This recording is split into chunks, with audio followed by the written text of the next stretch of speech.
எல்லாத்துக்குமே காசு, பணம், பேர், புகழ், இஎம்ஐல வாழ்க்கை ஓடுறது, இதெல்லாம் தான் நம்ம வாழ்க்கைன்னு நெனச்சு நம்பிக்கிட்டு இருக்கோம். ஆனா, இந்த கடவுள் இருக்காரு, ஈஸியா நமக்கு ஒரு விஷயத்த சொல்லிக் குடுத்துருவாரு.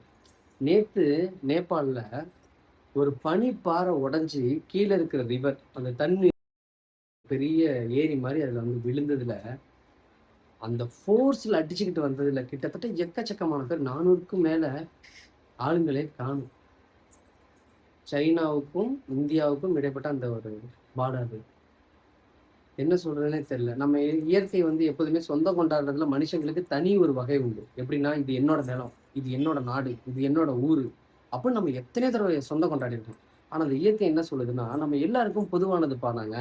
இப்ப பார்க்குறியா? அப்படின்னு சொல்லிட்டு ஒரு சாம்பிள் காமிக்குது. இதோ பக்கத்து ஸ்டேட்ல தண்ணி தர மாட்டேன்னு சொன்னாங்க. ஃப்ளட்டோட அபாயம் இருக்கு அப்படின்னு சொன்ன உடனே தண்ணிய திறந்து விட்டாங்க.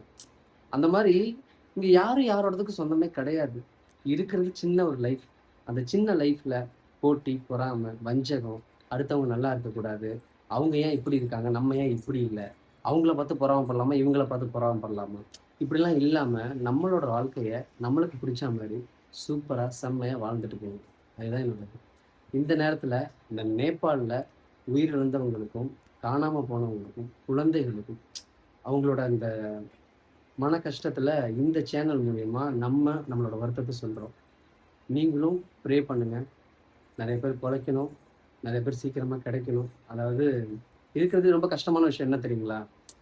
தன்னோட உறவினர்கள் இறந்து போனதுக்கப்புறம், அந்த கடைசி மரியாதை குடுப்பாங்கல்ல, அதுக்கு அவங்களோட உடல் வேணும். அப்படிப்பட்ட அந்த உடலே காணா போற அளவுக்கு இந்த இயற்கை சீற்றம் வந்து இப்ப அமைஞ்சிருக்கு. இப்படி அமைஞ்சது தான் மிகப்பெரிய கொடுமையான விஷயம். நம்மளும் வாழ்க்கைய வாழ கத்துப்போம் சீக்கிரமா. யோசிச்சுக்கிட்டே இருக்காதீங்க. என்ன நடக்க போகுதுன்னு ரொம்ப யோசிக்காதீங்க. நடக்கிறது கண்டிப்பா நடக்கும். All the best.